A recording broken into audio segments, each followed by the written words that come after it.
Welcome to She Persisted. I'm your host, Sadie Sutton, a 19-year-old from the Bay Area studying psychology at the University of Pennsylvania. She Persisted is the teen mental health podcast made for teenagers by a teen. In each episode, I'll bring you authentic, accessible, and relatable conversations about every aspect of mental wellness. You can expect evidence-based teen-approved resources, coping skills, including lots of DBT, insights, and education in each piece of content you consume. She Persisted offers you a safe space to feel validated and understood in your struggle, while encouraging you to take ownership of your journey and build your life worth living. So let's dive in. This week on She Persisted. I think even right now, a lot of people are going through things that no one's been through before. Yeah. You get to this particular space where you think, well, nobody has the experience, so how will I make it through this, right? And I think the exercise that we all can kind of take ourselves through is, I may not have experience for what I'm going through right now, but I know I've had a situation in which I was starting from scratch, whether it was college, whether it was tryouts for a team, whatever it is, but I was able to learn and I was able to curate a way of feeling comfortable enough to move forward. Hello, and welcome back to another episode of She Persisted. I'm so excited you're here today. We have a really incredible individual on the podcast today, Yasmine Cheyenne. She is the author of The Sugar Jar and Wisdom of the Path, which has just come out.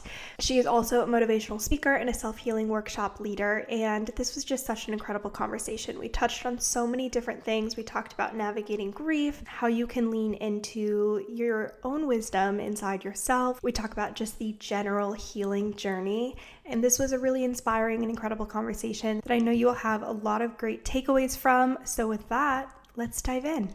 Thank you so much for joining me today on She Persisted. I am so excited to have you on the show and share your journey and your books and your work with the She Persisted audience. I'm so excited to be here. Thank you for having me. Of course.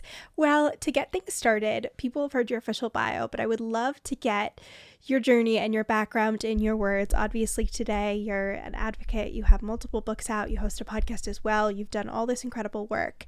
But to kind of rewind and go back to the beginning, how did you end up in the mental health space and doing this work? My mental health journey started when I was on active duty in the military. I got the opportunity to serve as a victim advocate when I was serving in the Air Force. And I think working with victims of domestic violence, working with victims of crime, it just became really curious about, okay, what happens to them after they have this experience?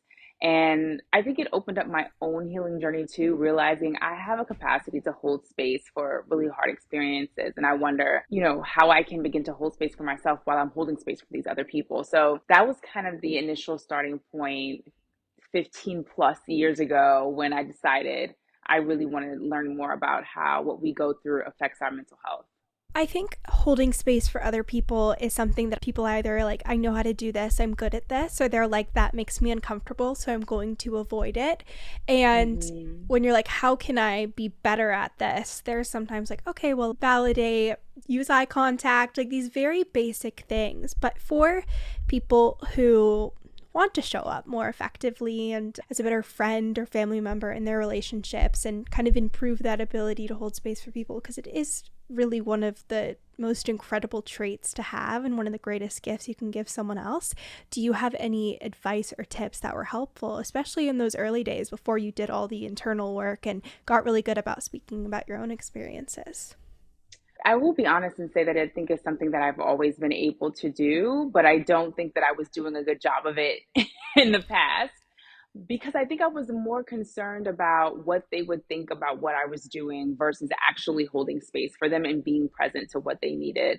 I think it's a natural response as well. Like, oh my God, are they going to be okay? Am I doing all the things right? But I think we really forget how amazing presence is and just listening to someone, not necessarily trying to solve their problems, not necessarily having the answers, but asking them, what do you need? What do you think? How are you feeling? A lot of times people just want to talk. They don't really want to hear your thoughts. They don't want to hear your opinion. And whether you have any tools or not, listening is something that I think we can all do better, including myself. Yeah. No, it's funny because I've been thinking about that a lot recently, because I feel like that's one of the biggest relationship or like networking or however you want to spin it. It's like one of those big skills that people will tell you. But I think there's this interesting balance of when you've struggled to be vulnerable or that's been more uncomfortable, it's almost like doing the work and sitting in that discomfort, which which is the key to so many things, is being more vulnerable or talking about Mm-hmm. yourself or sharing those things so you allow people to get to know you.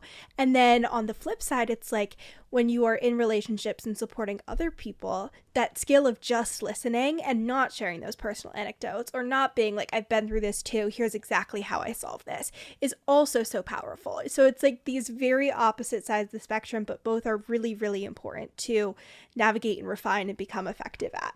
Absolutely. And I think it's so important sometimes just to ask people, how can I be here for you? Do you want to hear what my thoughts or do you want me to listen? I don't I think we think that we have to have the answer and show up perfectly when asking someone what they need and they'll say, you know what, I really just want to talk, or yes, I would love to hear what you have to say. What do you mean? Like Yeah. then that opens the door. Respecting people's boundaries. It's as simple as asking that question can help us show up for people how they need us to. Yeah. And it's not a weakness. I sometimes think internally, I'm like, well, I should know what they want in this situation, or I should just be able to understand. And when Hmm. people like care enough to actually ask and want to be as effective and helpful to you as possible, that they're even like, what can I do in this situation? I think that really does show that you care and value that relationship. And it's not like, how dare you not know exactly what I want, even though I haven't told you. Absolutely, I agree. So I want to talk about your first book before we dive into your new book that just came out. But you have this idea of the sugar jar, which is a way that people can really look back on their overall growth and see all the progress that they've made. And I think this is something people might be somewhat familiar with, but it's a really important concept and element. And your podcast is also called the sugar jar. So I would love to hear how you came up with this like metaphor, I guess you could call it, how that applied to your own journey, and also how listeners can apply that in their own lives because it is such an important concept. Yeah, thank you. Well, the sugar jar is really an opportunity for us to check in with our boundaries, right? Because the jar represents us. Even if we are parents, friends, family, we only have one jar because there's only one of us. The sugar in the jar represents our energy, our time, our resources, anything people want from us, anything people want to take, give. And the lid represents our boundaries. Because in order for people to get to the sweet parts of us, we have to say yes and take the lid off. But most of us are walking around with no lid on our jar. People are just walking in and out of our lives, taking this energy, taking our car, taking our money, taking our everything. And often we say to ourselves, they're using me, they're taking advantage of me, they are taking from me. And part of that is probably true, but the other part is, how are they able to have access to you? And that answer is because we don't have boundaries. And so the sugar jar is an opportunity to check in and say, do I have enough energy for what they're asking me for? Do I want to help you move? Can I actually help you with that project? Do I want to, am I available to date right now? It's a check in with ourselves. And I think for many of us, myself for sure, when this concept came to me, I thought I was doing a good job. I had been healing for a long time. I had been teaching this work for a long time, but I was exhausted. I was overwhelmed, and even the good stuff felt like too much. Like I would get a party invitation, I'd be like, "Oh my God, there's another birthday! Like I cannot do anything else." And it wasn't that I didn't want to celebrate my friends. It wasn't that I didn't want to go to the events. It was that I was saying yes to so many things that was a no, that I didn't even have enough energy, enough sugar, enough sweet parts of me for myself. And so the invitation in the sugar jar is to ask yourself how you can begin to say yes to yourself first. Have a full jar so that you can have the sweet parts of yourself for you, and then show up with the people and places and things that you want to be with full, not resentful, angry, and tired, but your best self.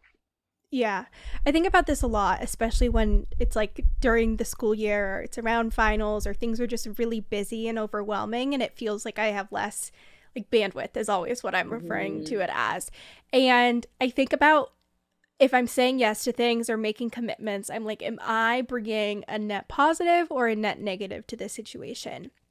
And a lot of the Yeah. times it's like, okay, maybe it's a little bit positive, but I'm also tired and not at full energy. But I know that it's so important to invest in these relationships and I like seeing my friends and I can at least like hang out and be lighthearted, even if it's not some groundbreaking discussion. But there's also some people I'll be around and I'll be like, I know that there's like something going on internally or we have something to work through and I'm also low energy and don't have any sugar left at that point. So me going and showing up in that interaction isn't going to bring any good to them, even if it's the commitment or like we've said we were going to get dinner, being like, hey, let's do a couple days from now or let's do next week, will actually be a more positive experience instead of bringing some negativity into their life. And I think that's a challenging thing to decide for yourself and to be honest and be like, I am not at my best right now, and I want to be able to bring my best version of myself to my relationships. This is the best thing I can do is say no and adjust this or reschedule or set that boundary. And I think that's been a really important lesson because I think, especially as young adults, we're taught that you make commitments, you keep them, you show up, you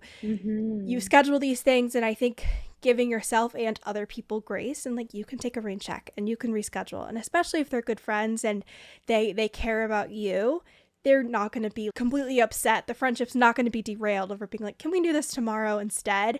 And so I really love that idea and that concept and thinking about what value you're actually providing beyond just showing up for the sake of showing up.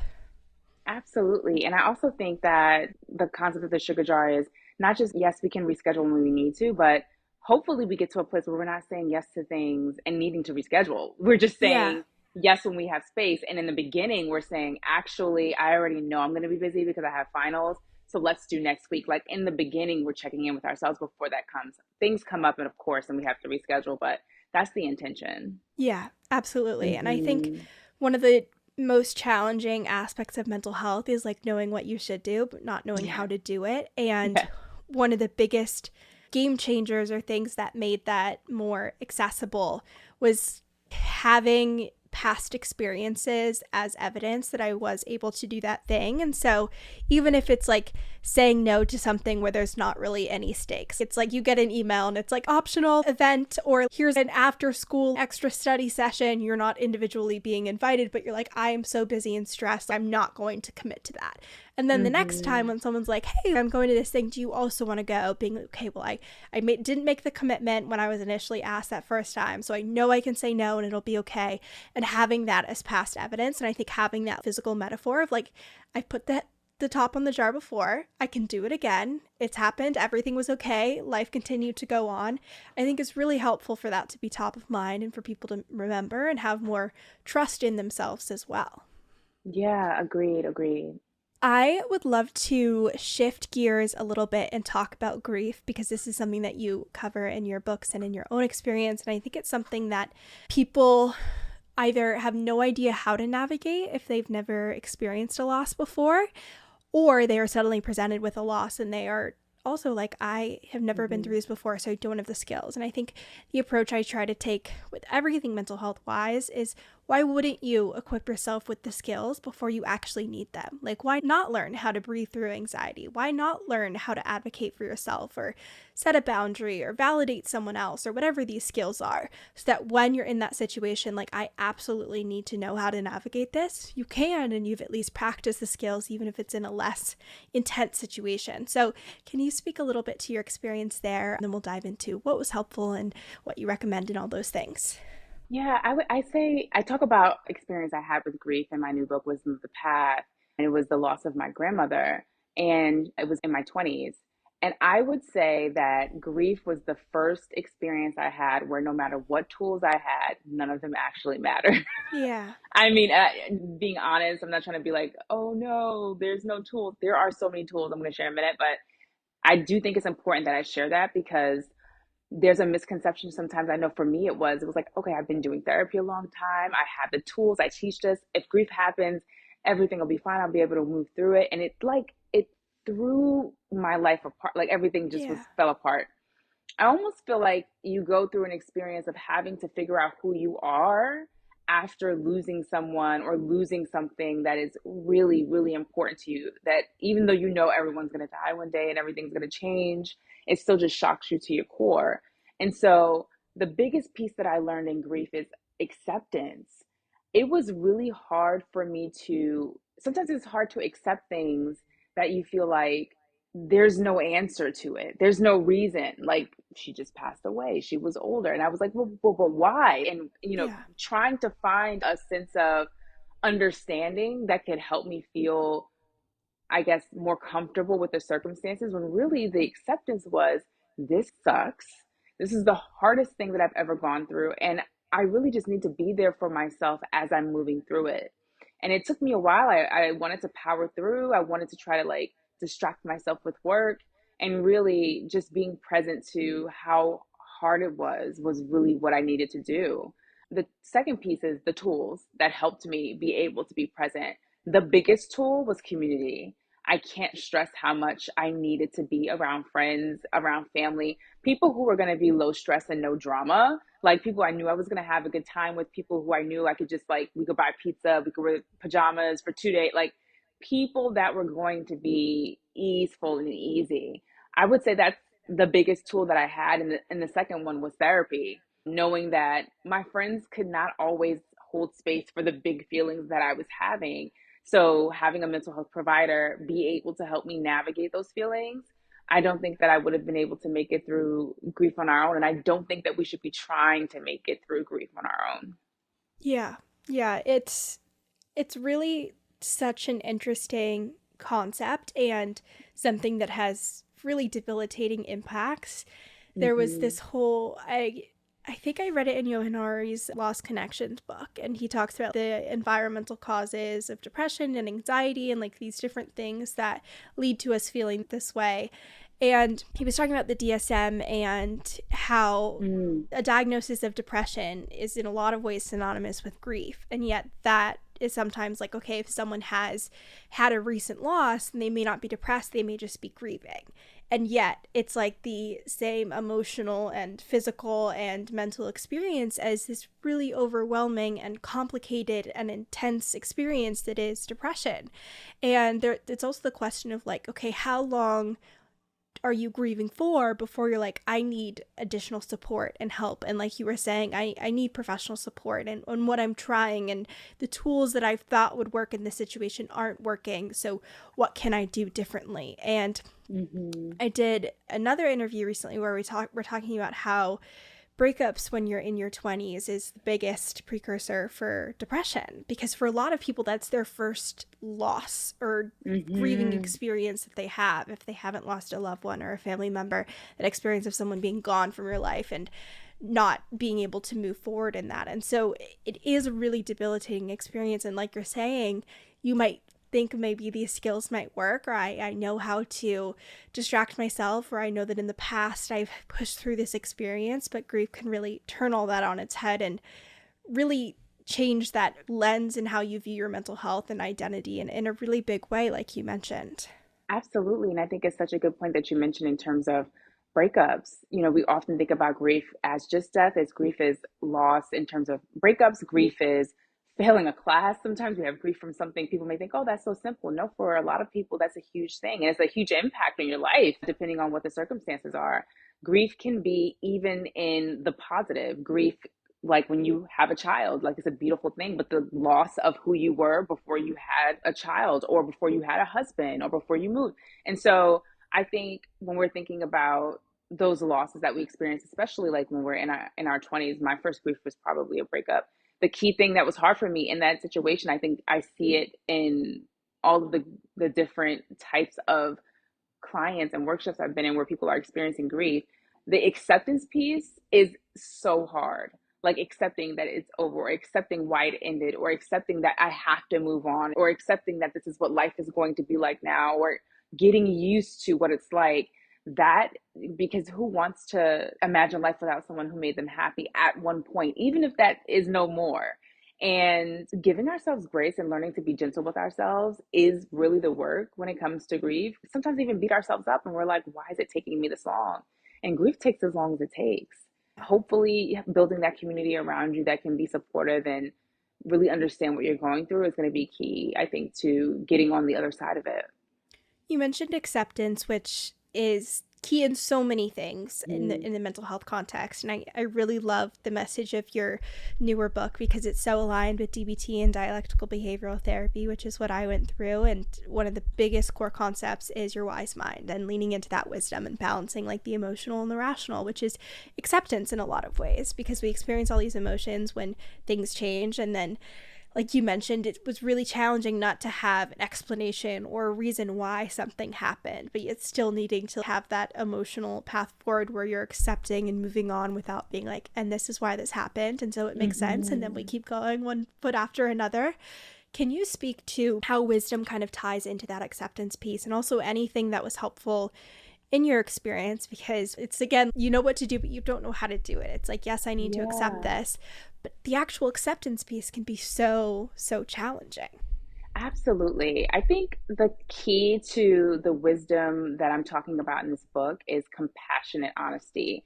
I call it compassionate honesty because we pretty much know how to be brutally honest. I think our society at this point Yeah. understands clearly how to be brutally honest.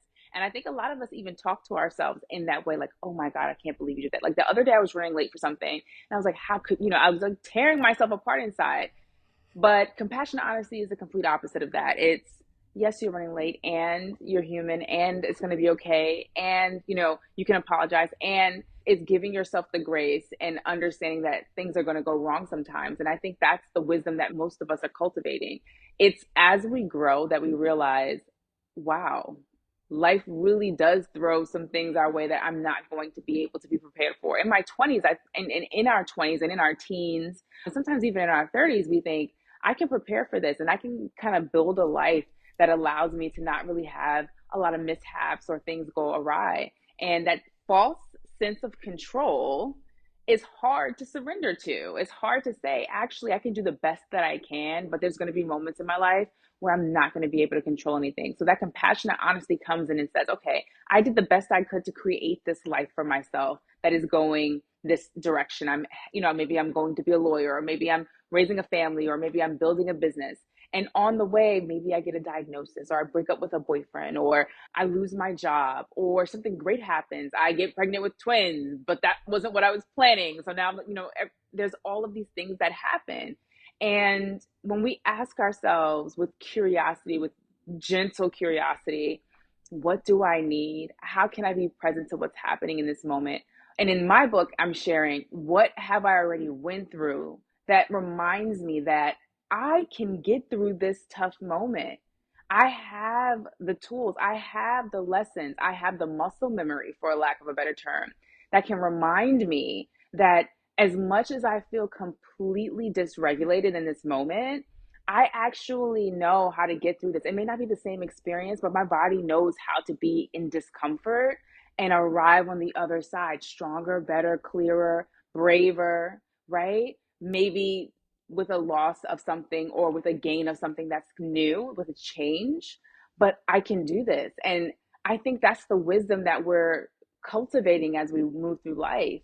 It's not necessarily, I have the exact advice to give you, which sometimes we do. Like if you're buying a house, I could say, oh, exactly, this is what you need to look for, right? Because I know. And then I might go through a house buying process next time and I'm like, oh my God, this is completely different. I think that's what life is. It's like every time we have an experience where we think, I've gone through this, I should know, life shows us, actually, you do know within your body, but you may not know these particular circumstances, but that doesn't mean that you can't make it across. So I hope that when people think about wisdom, they don't necessarily attribute it to their age. They don't attribute it to their education level. They don't attribute it to where they came from. They attribute it to the past that they are no longer in. And even with the circumstances where they didn't make, quote unquote, the right choice, how they still arrived in a better situation than when they were. Because I do believe for most of us, even people who had circumstances that were really tough, like myself, I share in my book, I feel like I'm in a better place than I was. And I couldn't have planned this possibly for myself. I just had to take one step after the other and arrive. Yeah. I love this idea that wisdom is really this innate knowing and trust in yourself, even, and Mm-hmm. it's not tied to a certain accomplishment or an age that you reach or an experience that you go through. Do you have any exercises or experiences that you could share that were helpful in your own journey to tap into that wisdom, to have that trust in yourself, and to remind yourself of those experiences that you could lean on and say, I've done this before, I've been through this? Because I think it's, again, that idea of like, you know how you should feel and you know that you should be able to call on those experiences, but truly tapping into that wisdom and having that trust can be really, really challenging. It's incredibly challenging. I think, since we talked about it a little bit, we can talk about when I got out of the military. I got out of the military in 2011. I don't know how old you are, but I would imagine you were younger than me at the time. We were in a recession. There were no jobs. We're in the housing crisis. And that was most definitely something that I hadn't been through before. What was also interesting about that was because it was such a unique experience, nobody I knew, even my parent, no one had been through it before. So I think it's an interesting thing to share because I think even right now, a lot of people are going through things that no one's been through Yeah. before. You get to this particular space where you think, well, nobody has the experience, so how will I make it through this? Right.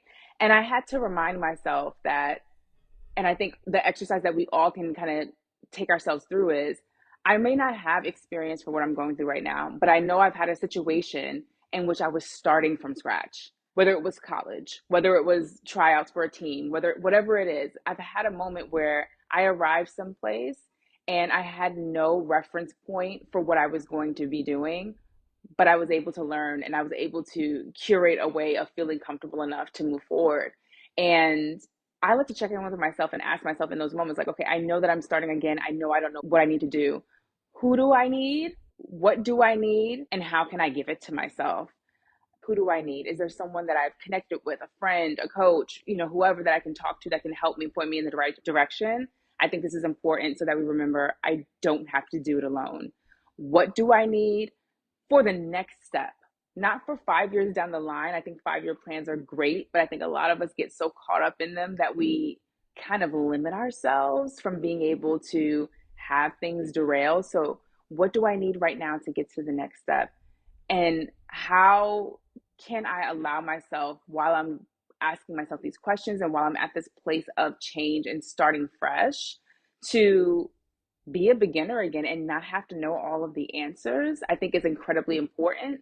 Everything that I'm sharing in terms of like a checklist or rules or anything like that for myself as a recovering perfectionist, trust me, guys, like I would love to have the ABC step, but this was the closest that I can find because in life there really is no checklist. And having questions that I can always ask myself that I can kind of memorize is the checklist I've created in moments where I know I'm uncomfortable because I'm going to have to surrender to the fact that I have no idea what's about to happen here. And it did work out in terms of me being able to figure out what to do next and find a job and get myself situated. But it took years for me to get settled. And I think that's the last piece that I'll share around the tools, the patience to know that it may not be resolved when you want it to be. Like it's really hard to let go and allow things to unfold when you're young. A lot of times you have parents or people putting you on a direct path, like, oh, you're going to be in college for this amount of time. You graduate at this time. And then after that, it's off to the races. And you kind of just have to allow life to be what it is. And yes, you can take action and have direction and drive, but it doesn't mean that you'll be able to control every aspect of your life. And so that surrender piece, that letting go, that patience is something that I think we have to cultivate as well. It's incredibly hard, and I can't share that it gets easier. I just think that it gets more familiar. And just like the wisdom I'm talking about, oh, I'm just in one of those zones again. Okay, I got this. You know what I mean? Yeah. Going back to the aspect of compassion that's so integral to Mm-hmm. this wisdom and this approach that you're taking and giving yourself more grace, one thing that you shared that was really helpful in your journey is affirmations, which I think is something that a Mm-hmm. lot of people can relate to, that is similar to asking yourself those questions, but these mantras and things that you have on repeat to continue on that path and give Mm-hmm. yourself more grace and support in those new foreign experiences where you're like, I don't know exactly what the next step will be. I can't plan this all out. Can you speak a little bit to that and how that was helpful and how you still use affirmations today, whether it's at a different stage of your journey in addition to like the early days of healing and navigating and working through those stronger emotions? Oh my goodness, yes. I would say I use affirmations more today than I did before, just because I think I was harder on myself before and was less likely to pull toward affirmations. I was more Yeah. likely to be like, what do I need to do? Affirmations changed my life because when I'm in the middle of a crisis or some change or discomfort that I don't know what to do, I can just automatically pull to, but I have everything that I need and I'm going to make it and everything's going to be okay. And how do I know everything? Like that other voice might say, how do you know everything's going to be okay? There's like 100 voices that play inside of us sometimes that sound just like us and sound like they're literally telling the truth. And then I'll counter it and say, I know it because blah, blah, blah. So I'm saying that to say that sometimes my affirmations will help me lead to the questions that I was just sharing, because that alternate voice will pop up with its shame or its guilt or its fear. And then it leads me to, well, I have the evidence that I did this before. So I know I can do this. I've got this. I also just want to share that in moments where affirmations may not be working, because a lot of people will say to me, I did the affirmations. I still feel terrible. The phone a friend is my favorite. Like, I will phone a friend when I do not believe in myself, who will remind me of, how badass I am, of how I can make it. And I think that is more important sometimes in those moments of crisis, especially to have someone who can remind you. But I have affirmations on my mirror. I have affirmations on my computer. I have affirmations on my phone in my notes app.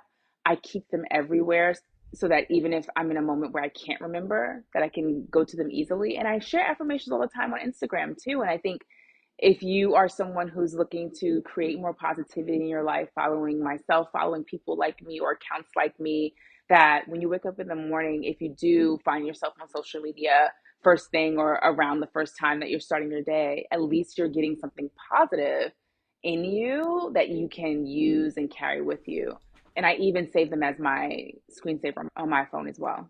Yeah, no, I love that. And I think that's one of the biggest things I'm always repeating, because that's one of the biggest questions, especially parents have. It's like, how does social media fit into the equation of Gen Z mental health? And doesn't it make things worse? And is it even possible for it to be a positive interaction? And I think, like you're saying, you have so much power to be a critical consumer and make that a positive space. And like I would say, the mainstream explore page is Taylor Swift and dogs. And I love it. It's great. It's all positive things. Nothing negative is happening on there. And so if you can be intentional and add those people to your following list and just listen to what those emotions are saying, and anytime something makes you laugh or smile, sprinkling those things in, because it is a significant part of our daily routine. And like you're saying, when you wake up, if you can have those more positive aspects and you don't have to do the work of seeking them out, they're coming to you, which I think is really incredible and important. And I really loved what you said about how people will come to you and say, what did the affirmations and nothing worked or nothing changed? And I think this is such an interesting aspect of mental health, where if you don't have that self-compassion and that, I don't even know if positive is the right way to describe it, but that like more supportive and giving yourself more grace and speaking to yourself in a kinder way. If you don't have that, you'll never get to that outcome of the mental health that you want. And just changing the way you speak to yourself isn't going to get you there either. But it's completely necessary to have those kind of interactions with yourself and give yourself grace and give yourself that support to get to the other side of things, because it is such an integral part of mental health. But the behavioral changes are also so important. And so that's why I love that you mentioned these other aspects like community and leaning on others for support, and looking back on those past experiences to really reinforce that aspect of resilience. But I completely agree that that affirmation piece is really important and huge, and especially in the maintenance phase of things, when you're continuing to just maintain your mental health where it's at and continue to have that dialogue of grace and kindness and support with yourself. Absolutely. And I think, if you're listening to this and affirmations may not have worked for you in the past, say to yourself, okay, I'm saying the affirmations and they're not working. So what do I need? Allow yourself to need something else. We think like, oh, affirmations were supposed to be it. I was supposed to do the affirmations and everything was supposed to be perfect. Allow there to be other options for you. Okay, affirmations didn't work. I'll call a friend. If a friend didn't work or they're not available, I'll journal. Journaling's not available. I'm going to go for a walk. I'm going to play with my dog. Like, allow yourself to be curious about what you need, and how cool it is to be able to just give yourself what you need and not have to force yourself to do something that's not working in that moment. Absolutely. If someone is listening that is really struggling, they're going through a loss, they're grieving, they're struggling to find that wisdom in their life, they're not succeeding in these boundaries that they want to set, or they're really just at a low point and they really relate to these aspects of your story that you mentioned in this conversation, what would your advice be to them? What can they apply today in their life to kind of begin that journey, which never ends, but is especially challenging when we're in those low points? Yeah, the first thing that I would say is, what I wish I had known about then was a grief support group. there's so many grief support groups now where people are meeting up and talking about it. And it's so amazing to be in a room full of people who are grieving when you're grieving, because you don't have to pretend, you don't have to say everything's okay. And I think as much as we need community who makes us feel great, we also need communities where we don't have to pretend everything's okay. So that's the first thing that I would say to someone who's grieving right now and resonates with this. And the other thing that I would say that I wish someone had said to me is nothing's wrong. I had never seen anyone grieve in the way that I felt, where for a while, I felt like I just can't even get out of bed. Like I can't, I don't want to do anything. I'm fine with being here all day. And my husband was really good with this, but having someone say like, this is okay, and not necessarily that this is normal, but your experience of grief is normal. And you don't have to be grieving in the way someone else is. Sometimes people grieve and they're back to work and everything is fine. And we don't actually know if they're fine inside. We just see what they're portraying to us. And so being really careful about what we take in and our comparison, this is the other side of social media. We may see somebody on social media who appears to have everything going for them and everything's great, even though they just had a loss. And we start to compare ourselves.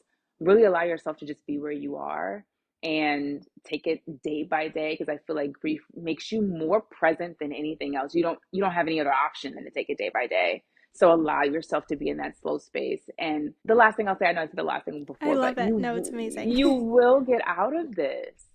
There will be a moment where you think about this person or this experience and you think, I cannot believe that I'm at the place where I'm at now, where I don't feel like how I felt when I think about this anymore. And there's grief in that. Yeah. You even feel like, oh my God, I don't feel sad anymore. And we have these moments of reassuring ourselves that I still miss them, I still love them, or good riddance, but I still can't believe I'm where I'm at. And the wisdom is in all of that. I think it's such an exciting moment when you realize that you're on the other side of it, but also allow yourself to go back there when those moments come up, because I feel like even when you get on the other side of grief, there's still those moments where it reminds you of how hard it was the first time. I love that. Well, this was so powerful, and I know it's going to help so many people. If people want to buy both your books or listen to your podcast or follow along on Instagram, where can they do that? Yeah, so Wisdom of the Path is my new book. This book is a journey of love and also sharing really tough stories like grief that I've been through, but the other side of it and how we can live in our peace. So you can find that anywhere books are sold, Amazon, Target, Barnes and Noble, and all the indie bookstores too.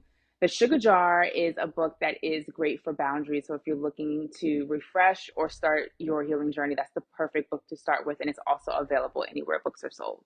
And you can follow along with my affirmations and my prompts and questions on Instagram, Yasmine Cheyenne. Thank you so much. This was absolutely incredible. Thank you so much. Thank you so much for listening to this week's episode of She Persisted. If you enjoyed, make sure to share with a friend or family member. It really helps out the podcast. And if you haven't already, leave a review on Apple Podcasts or Spotify. You can also make sure to follow along at She Persisted Podcast on both Instagram and TikTok, and check out all the bonus resources, content, and information on my website, shepersistedpodcast.com. Thanks for supporting, keep persisting, and I'll see you next week.